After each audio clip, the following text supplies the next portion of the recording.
TJ, you're a renowned entrepreneur, scientist, and advocate of laissez-faire capitalism, founder of Cypress Semiconductor, investor in cutting-edge technologies, and board member of multiple innovative companies. You've been around Silicon Valley for a number of years.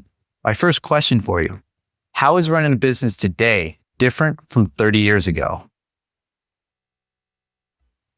Actually, running the business is very much like it was before.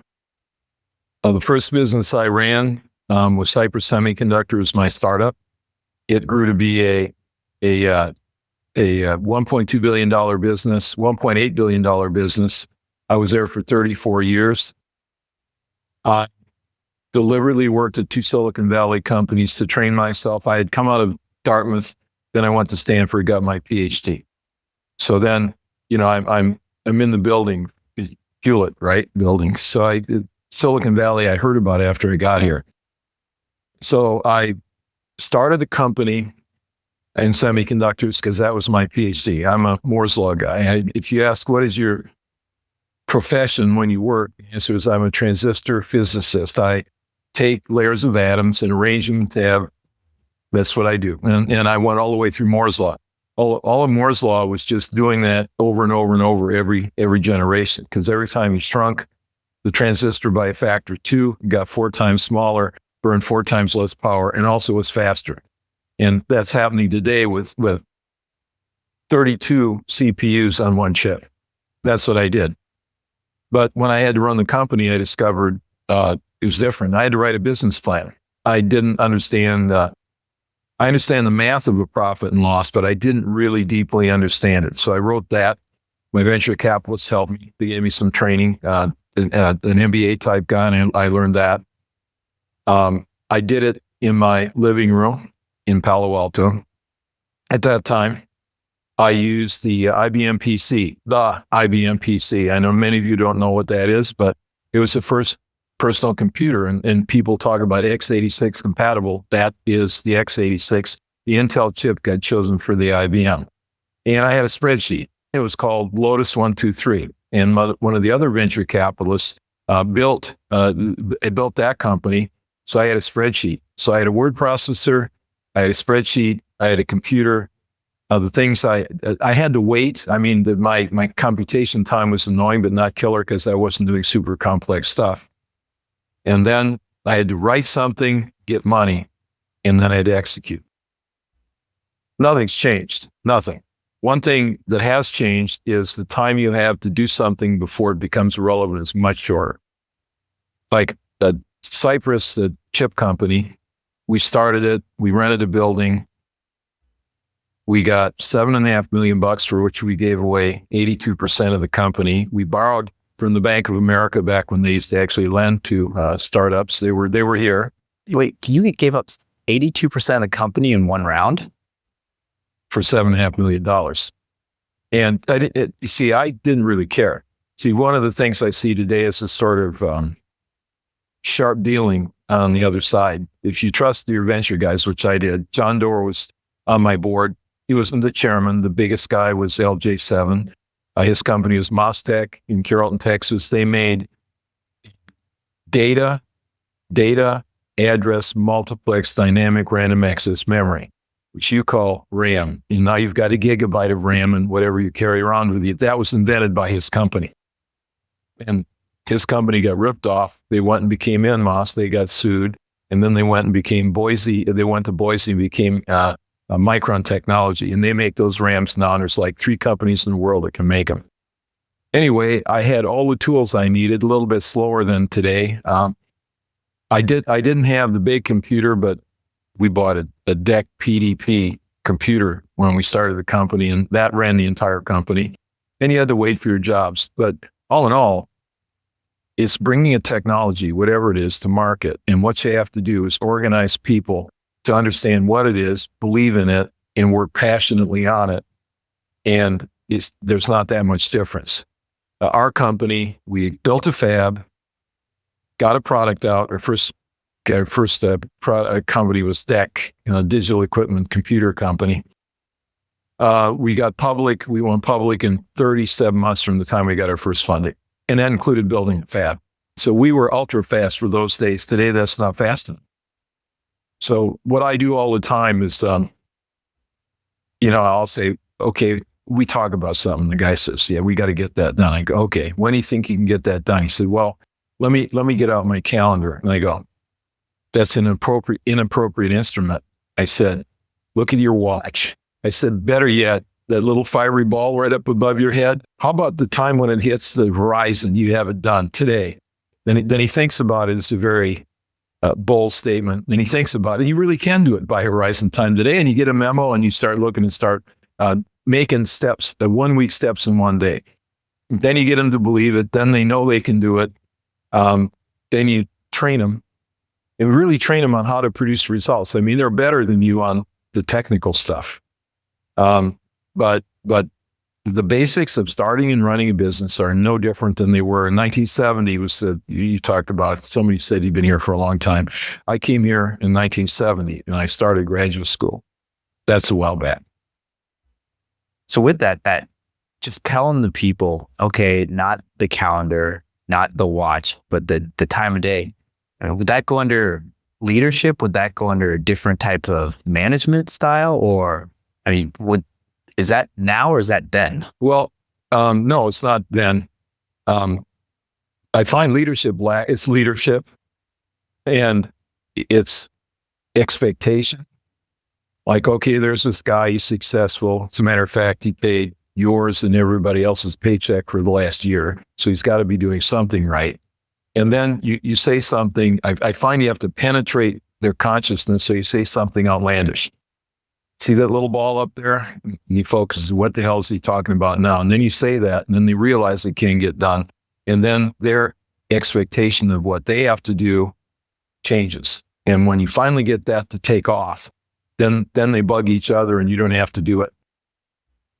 That's culture. So with the culture, with the knowledge, with kind of the goals, what questions should a CEO be able to answer at any time with their company? Well, it depends. If you read the book Built to Last, Collins and Poor, Stanford Business School, they elucidated for the first time the importance of culture in a company. And the thing they pointed out was that cultures in different companies are very different. Hewlett-Packard, little left-leaning, very paternal. The one I loved was Nordstrom. Who shopped at Nordstrom? Who shopped at Macy's? Who would rather go to Nordstrom's than Macy's? Okay, why? For the record, my first job was selling women's shoes at Macy's. So the answer is Nordstrom treats you right. The clerks at Macy's ignore you. They've cut down on them to make more profit, so you can't get anybody. You wait in lines. And Nordstrom always takes care of you. They greet you when you come in. They help you out. They know their products. They serve you. And that's why Nordstrom's there. Okay, that's point one. Point two, Nordstrom's training has a fallout of 50%. Nordstrom runs Marine boot camp to train their people. That those nice people went through really tough training, and then they learned the culture of Nordstrom's, and that's what carries on. So to answer the question, there is no recipe. There are laid-back guys who make it big. Nolan Bushnell invented at least the first important video game, Pong, right? And you guys don't remember that, but you'd hook it up to your television on the television aerial, and basically the ball would go click, click, click, click, click, click, and you'd move the paddle back and forth with your little rheostat. And Nolan Bushnell, having crappy facilities is part of our culture. Never spend money, on a nice rug when you can hire somebody that knows something that you need to know. So Nolan Bushnell took over an abandoned roller rink in Mountain View, California. So we're not talking this big oval-shaped thing. And he put a hot tub back in the corner. And he threw desks, used desks in the middle, no partitions, nothing like that. And that was Atari. And of course, that has turned into a huge industry. The good story about that is, if you look at the other side of the fence, Don Valentine was one of the founders of Sequoia Capital, which is let's say one of the big 3 or 4 names on Sand Hill Road. And Don Valentine was a dapper person, dressed well. So Nolan tested him when he came in that if they wanted to talk about funding, they needed to get in the hot tub during the workday. So Don Valentine took off his tie, wore a tie, took off his coat, fancy coat, his suit, and down to his shorts and hopped into the hot tub and talked to the Valentine. Okay, so there's one end of the spectrum. And then you got the other end of the spectrum, which are tougher bosses that you hear about. The point of Built to Last is having a consistent culture and applying it and getting people to buy into it is more important than what exactly that culture is. So you can have the ex-Marine Corps sergeant, you can have the laid-back guy that wants to sit in the hot tub, and they're both successful because they know where they're going. They find soulmates who want to go there with them and think the way they think. And then once everybody's on the same page, culture, then that culture will reinforce itself and move forward. Less important, which culture. So there is no recipe. If you do this, then good things will happen. If you do things consistently and get the team on your side, then good things will happen. Is it the team buying in, or how can someone maintain and keep top talent in the fast growing ecosystem of Silicon Valley or the market in general? How do you maintain top talent for a fast growing company? Well, the conventional wisdom has to do with money. I'll talk about that last. When I started Cypress, I started it in 1980. I wrote the business plan in 82, and in 83, I got my money from 5 venture capitalists, including Kleiner Perkins. And during that time, it was very difficult to hire in Silicon Valley, and the turnover rate was 20%, way worse than it is now. So everybody was asking the question, what do you do to get good people? And the conventional answer, which is still true, is you give them stock. Once they own, as a group, 20% of the stock, and they look at their stock and they say, God, if this company gets to be that size, that stock's going to be worth that much, and that will change my life. We're talking house, car, round the world vacation money, not just a good bonus. So then that is the glue of Silicon Valley. And right now I'm doing a startup in Salt Lake. They don't get stock. We had somebody quit honest to God, just day before yesterday. I have a policy which somebody you care about quits, you call me within 5 minutes, you got a problem. So they call me up, and they tell me about one of their planners. And this is one who works with the various cities to install solar all over the country. And she quit for a raise of $5,000 per year. And I said, how many shares of stock does she have? Guy says, I don't know. I said, look, she's got to have 20,000 shares of stock. She will make that money 10 times over just as our company grows. So then the guy asked her, how much stock do you have? And she said, I don't know. So she got a letter, it gave her stock, and she doesn't know how much she's got. So the one thing we have going here, and the reason for years I've been listening to Silicon Prairie, Silicon Highway, Silicon Mountain, all this BS, is that we've got that culture here of ownership of people. And what I'm doing now is I'm pioneering with it. I'm giving 20% of the company, this 28 million shares of stock, to these solar people in Salt Lake, and I'm going to have to educate them on they'll get it. They're smart. It's real simple. Someday they're going to look on their little phone and say, that's worth $8 a share. I own 24,000 shares. That's a lot of money. And then they'll get it. Right now, that's the answer for here. My real answer, though, at the end of my tenure, I was at Cypress for 34 years, and my job changed every year. At the end of my tenure, my turnover rate was under 5% consistently. And the real answer is you challenge them. See that ball?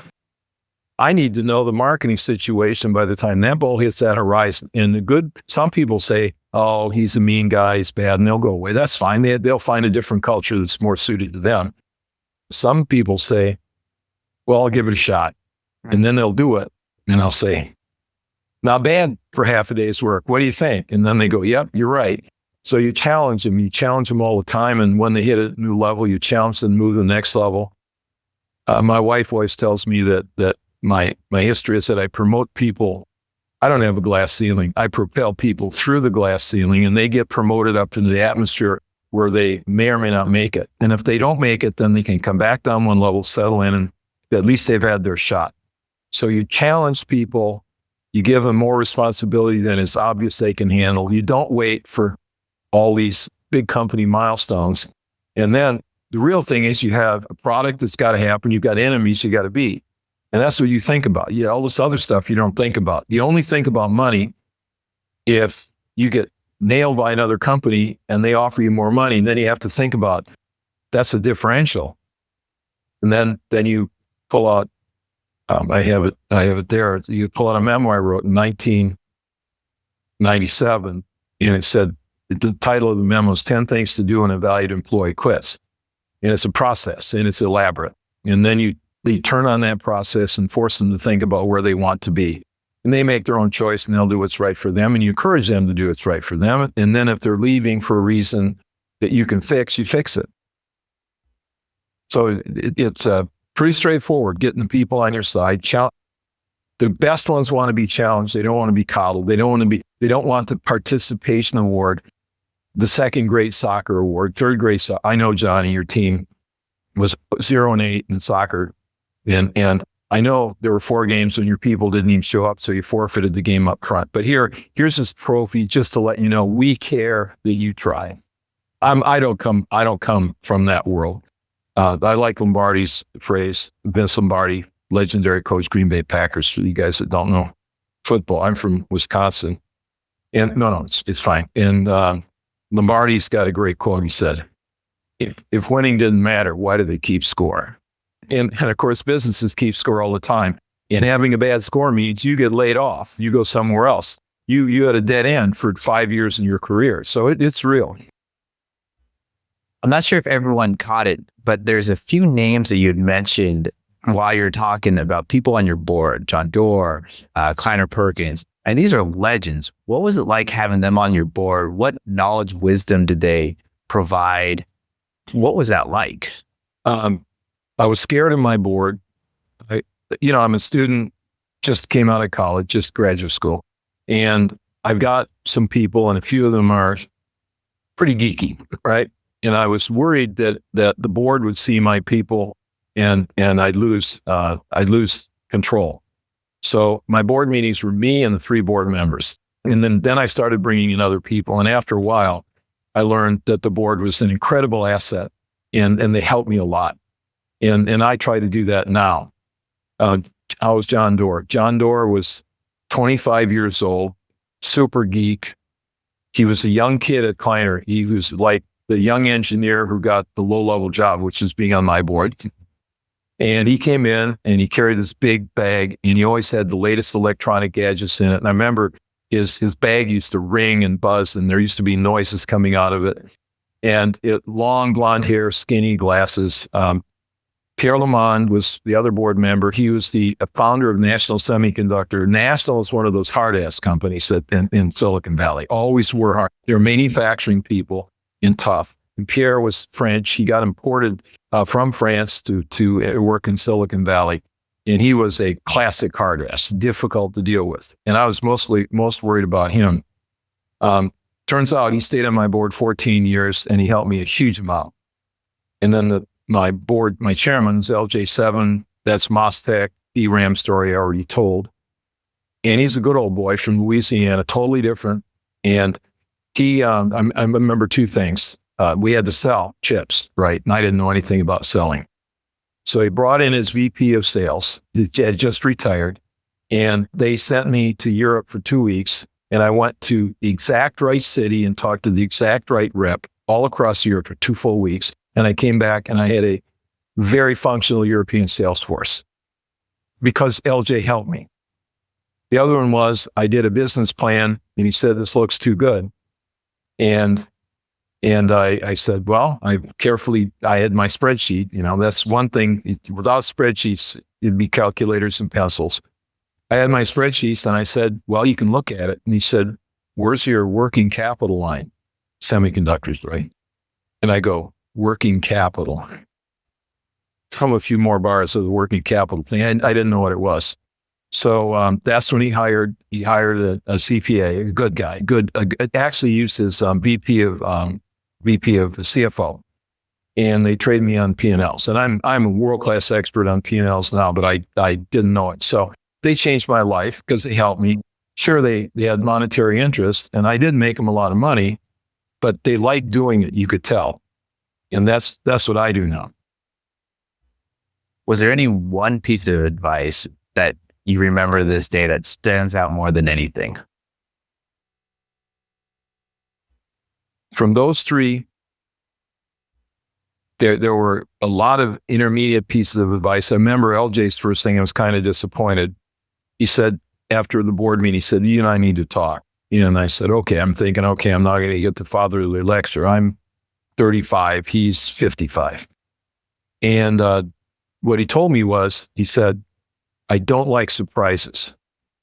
And I was thinking, God, that's kind of lame. I said, conquer the world, do this, do that. I don't like surprises. Well, the last time I thought about that phrase, which he told me, which is exactly right, was like a week ago. And one of the companies I work with, they really screwed something up. We had given stock to people, and they forgot to get the SEC to register the stock. So it wasn't real stock, right? And then they had people to know about that. And I found out when we were trying to turn around somebody, 10 things to do when a valued employee quits. And the grandiose gesture there is you go to Fidelity, which is the vault keeper for stock in Silicon Valley. You go like that. You point at the numbers. That number is your number, except went like that, and there was no number there. And I found out that the stock hadn't been registered as a straight up error. Okay, that little surprise really screwed up the company for a while. Yeah. So, and then I'm thinking back, okay, that's what he said to me, because that's a generic phrase. That's a big deal. And he said it. He's, like I said, he's a laid back, good old boy. And I look back on that now, and that's happened to me a dozen times in my career since that time. I'm hearing some horror story being told, well, this happened and that happened, and it didn't work out the way we wanted, but it's not our fault. Everything's okay. And I'm just sitting there, like hyperventilating. Don't surprise me. John Doerr, I got a little company you need to know about. That's happened to me 10 times. And, little companies often not little anymore after a while. Could I ask the name of the little company? Well, Google was one of them. And then the other one was Enphase. That's the one that when I retired at age 69 from Cypress. And I've been CEO for 34 years. And he called me up and said he's got this company in trouble. Enphase makes inverters. Think about a VHS tape, a box of electronics that big. You put it on the back of a solar panel. You plug in 2 plugs into the solar panel, and the other plug goes to the grid. That is, attaches with copper to the power wires in your house. That is an extraordinarily difficult technical job. And we're talking 300 guys working for 2 or 3 years to make that work right. And that company is going out of business. And he asked me to take a look at it. So I said, sure. John was on my board. He invested in the company 4 times. He stayed on my board for 10 years. So when John says, I'd like you to help me, what do you need? So I went to Enphase there in Petaluma. What a dumb place to have a company. You got in the 50 states, California is already always ranked between 48 and 50 in most hostile business place to do business. Okay, but why are you here? Because you go in Silicon Valley. So the upside of Silicon Valley makes up for all that stuff you got to deal with. And I'm driving up to Petaluma. I'm in cow country. There's grass. It's a startup. They don't have a lot of money. They're running out of cash. And there's a glass cube. And I walk into the glass cube and I walk up to the 3rd floor and I look out through the corner, about 45 minutes north of San Francisco. I look out the corner, and there, just above the hill, are the spires of the Golden Gate Bridge in the president's corner office. And I'm going, what the hell's going on? So he comes over and I say, how much do you pay for this thing? And at that time, there's one answer: triple net rent, less than $1 per square foot per month. That's the right answer. All other answers are wrong. And then you start helping them see the light. They're paying $3. First I asked, I don't know. This is below me. I'm the CEO. I have a manicure, and I I don't know. So then we called in the CFO and he didn't know. So I'm standing with two guys who are running out of money in an overpriced building, telling each other how great they are. And that's why they were in trouble. So hey, I ended up going on that board. I never worked for that company full time, but I ended up going on their board. There was a management change. The new guy was his name is Badri Narayanan Kothandaraman. Wow. He's their new president. He worked for me for 7 years. Genius IQ, dark features, kind of intense kind of guy. And he came in as COO and fixed their manufacturing problem. They had a quality problem in a few months. Then he got promoted to CEO and he took their stock from 92 cents to $300. Wow. And I didn't have to go there all the time. They're still in Fremont. He's still CEO. People ask me about in-phase board meetings, and they're a $1.4 billion company. They have 40% gross margin, and they make 33% pre-tax profit. And then they're $1.4 billion. And people ask me about the in-phase board. I told a story earlier about a board where I have to do a lot of hard work to keep the company afloat right now. That one, they have a big boardroom. And my joke is, and it's mostly true, I walk into the boardroom, I get my popcorn in the back of the room. My seat's the front left seat next to the screen. I sit down on my seat. I enjoy my popcorn. I see the movie. I always like the movie, and I go home feeling good. And that's it. One time a quarter. So different. Again, there's another guy. He's a disciplinarian, but he's more left wing, but he's a disciplinarian, and you've got to do what's right for your company. So one more board question, and then I'll steer the conversation in another direction. Has the role of board changed over the years? The expectations?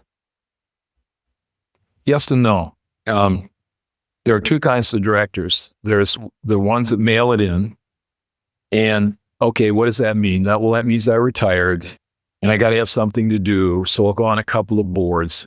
And then they go to the board meeting, they get a board book, they read the board book, they opine on it, they give advice, and then they go home once a quarter. They go through the cycle. And then there are various, they got to go, it used to be you had to go to the annual shareholders meeting. That's now a 5 minute long Zoom event or equivalent of Zoom. So they, and that's 80% of directors. Then you got directors, like my three directors. And that's why I realized in retrospect how good they were. And they help you out, and they have certain skills, and they have connections, and they have other companies, and they actively help you out. And if you ask them to do work, I called the director today of one of my companies, and I said, he's the head of the audit committee, and he said, if the CFO didn't make it, we'd be in trouble for a while till we found a new CFO. And I paused, because I didn't want to ask anything. And he said, so you might need some help for a while. Yep. He goes, no problem, I'm in there. That's type 2 director, which does what's required to make the company work, which is really what a CEO is about. The CEO does what's required to make the company successful, and it changes all the time. Okay, now go into running companies. Is there any cardinal sin that you would never allow to happen at one of the companies that you run?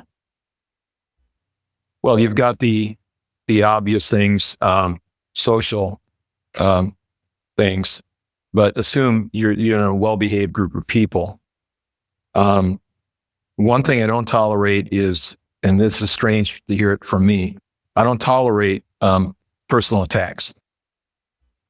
I will get raging angry. I will scream and holler. I will pound on the table, but I don't like this. This is going to hurt our company. This needs to be fixed. Not you have a problem. It's your fault. That kind of thing. So I don't allow that. And you can correct that. All you have to do is have a talk with the guy and just say, look, you want to bitch about what's wrong, but don't attack the person. That's one. I used to say, I don't tolerate people that don't work hard. Because once you're passionate about what you do, think about AI. AI is changing the world. Can you imagine going home and watching television while your friends are in the company making AI work that's going to change the world? Of course you can't. Why would you do that? But there are people that man that 430 hits, and I find a lot of that in Salt Lake. So I used to gripe about that, but today we work from home, a lot of us, and hard work is not a requirement. And by the way, if you lay that requirement on people, then you could lose some good people. So what you got to do today is just set the example yourself. Really honor the people that put out for the company, make things happen, and give them money, give them stock, promote them, so they become what the culture of the company becomes. With the companies that you've run, what's your philosophy with managing debt? Again, it's bifurcated. When John Doerr's on your board, you don't worry about debt because you never have any. Okay, so that was most of my life. I always had. When I left Cypress, we had $1 billion in the bank, and debt. By the way, the price of debt, we would do convertible debentures. The price of the convertible debenture, the coupon, the interest rate, in my last 2 converts was 0, because they were after the options that came at 5 years, thinking to make 3 or 4 times their money, and they didn't care if they got 0 or 1 or 2 or 3 or 4% interest on the coupon. Then I went into the solar industry, totally different. Starved industry, no power against the people that make panels, against the buyer, and they have to make things happen, and they have debt, and that can put you out of business. 70 solar companies went out of business in the last 2 years, and you simply run out of money. You can't. SunPower, the mighty SunPower, the number 1 most important solar company in the world, went public in 2002. My company, Cypress, owned them, and I was the chairman. I wasn't involved. I was involved, but I didn't work in their company. And they were king, and they went bankrupt.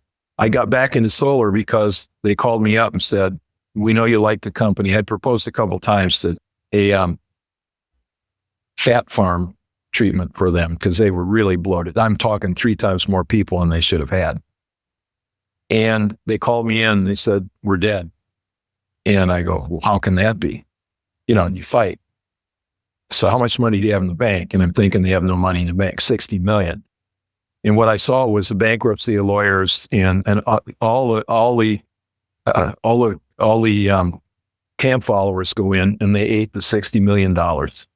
And the company went bankrupt. There was not a thing you could do about it. So I actually stopped trying to fix it. And I said, let him go bankrupt. And then I bought a great company out of the Chapter 11 bankruptcy sale. First time I've been in that, for $45 million. So that's so I've been on both ends of this thing. You just mentioned 70 solar companies went bankrupt in the last 2 years. What's your views on innovation and regulation? Well, innovation is what Silicon Valley is about. People always gripe about the Japanese copy this. And, my deal was, well, the Japanese are copying my static RAMs. John Doerr's inventing Google. Who won? The RAM copier who cut my costs and made my life miserable, or the guy who invented Google. So innovation is God. Regulation. I have mixed views. I think you have to be now a $100 million company in order to be able to raise money from the public, and that's too high. And I personally have looked for a long time as CEO at the stuff you have to do to be a public company. And approximately 1/3 of it is crap. I'll give you an example. So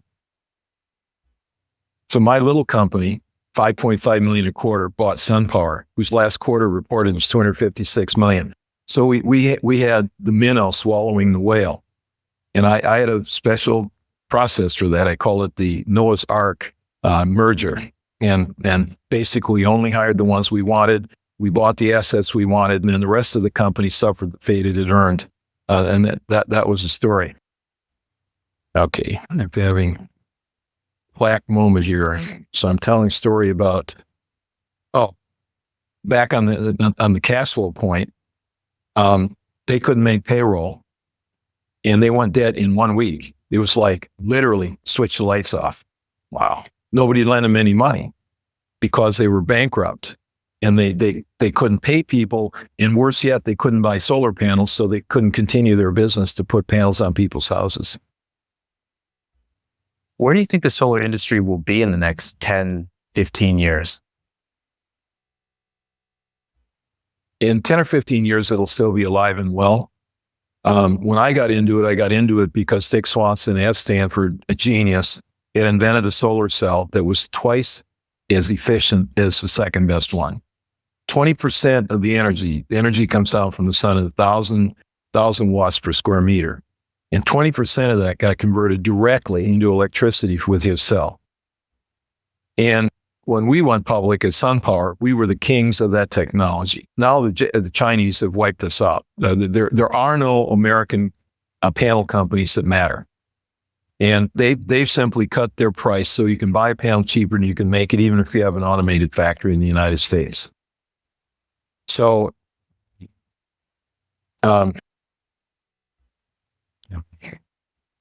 trying to think ahead here and jumping past my next thought. Ask me your question again. Solar in the next 15 years Yeah. So they took away our solar cells fairly. Now you can argue they had government subsidies and all that stuff. It's all crap, right? They did it. We lost. They won. So solar is now a cells industry. And the reason it's in Salt Lake is that's the center of the Mormon Church. And as part of the training in the Mormon Church, you have 2 years where you go on sabbatical and you go out and you preach the Mormon religion. This is part of what you got to do. So you can only imagine, you talk about Church of Jesus Christ and Latter-day Saints. So you got the guys who did, Brigham Young did the wagon trip.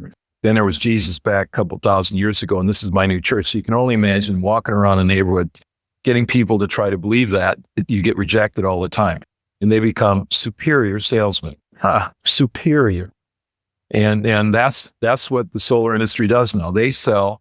I was blown away by our first sales force, the first sales conference. We had it down in Arizona. So they'll be selling it, but and because they can sell, that point one, point two is TAM and SAM.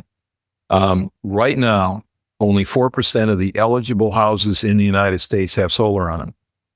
We have 96%, an ocean market that's not been tapped.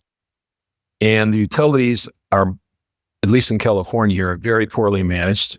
Midwestern utilities are still reasonable, but they're very poorly managed. So you've got to have solar, otherwise you're going to get killed. You're not going to. Your bills are just going to eat you up. So there's the pushing force, and now solar has been so successful.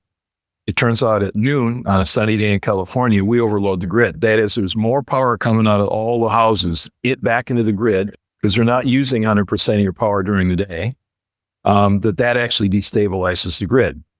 So now you've heard the word NEM, net electronic metering. And the whole idea is simple. I hook my solar panels directly to the grid after they get their conversion through an phase inverter. And if I'm using power, I've got my washer and dryer running, then power comes in, you subtract off what your solar is doing, and the net power is what you use. And maybe at the middle of the day, if you're not using a lot of power, it goes the other way, where your power goes from your solars into the grid. And bottom line, you can think about it as a hardwired connection. The meter runs forward sometimes and runs backwards sometimes. Well, it's more electronic than that, but right now, at the tough time for power, 6 to 8 at night, they charge you 6 times more money to buy power than they give you for giving it back, even during hard times. So the utilities, with their buddies, they're screwing the average person, and that's going to change. And what's going to change is when you have enough solar on your house, think 10 kilowatts, and you have a battery, and that's the new thing. Then all of a sudden you're in a place where you can flip the switch. Bye-bye. And that's going to happen. So that's the next 15 years. It's a sales game. It's a battery game. It's a political game. Of course, they have huge clout, the utilities, to like this last law change, NEM3 is called in California. This is a pretty ugly assault on the utility customers. So long time, there's a lot going. And by the way, once you learn the technology, and by the way, it takes a computer that's pretty sophisticated. That's the technology, the machine that runs the enterprise, not some high tech stuff. Once you can sell something and you understand how to sell every house in the United States, then just think about as things come up new that people might want. So that whole industry is not where I'm at. I'm a scientist. I'm an engineer, really. But you can just see what's going to happen with that industry. They're going to start bringing, and there are companies that already do that, bring more stuff in. Speaking of industries, speaking of making decisions, is data being too used, too relied on for decisions in business now, or not enough? Not enough. When data, of course, is a swamp you can sink in but if you have real data that reflects what's going on in the business and you make an informed decision, that's really what you have to do in business. And you have to be willing not to get emotional or stampede-based decisions that take you in the wrong direction. In a stable industry, cars, you have a couple bad years and then you maybe recover, maybe get bailed out. In an unstable industry like solar, you have one bad year, you're gone. And one more question before we open it up to the audience here. Where does Silicon Valley stand today in terms of fostering entrepreneurship and innovation? It's still Silicon Valley. I don't see things having changed. I know the venture capitalists, I know they're getting overrun with business plans. Okay. There's the exponential curve. You have the Neperian, you have E, right? And all exponential curves are defined as E to the X. And the math part of that is the position on the curve is equal to the slope.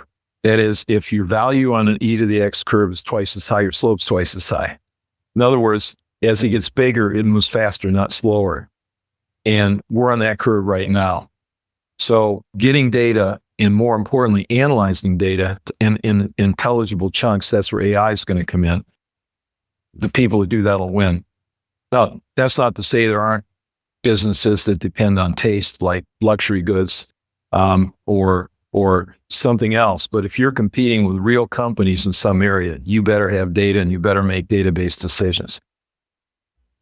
All right. And with that, TJ, I want to thank you for taking the time to be on this episode of the Silicon Valley Podcast. And let's give a round of applause and open up for the audience for question.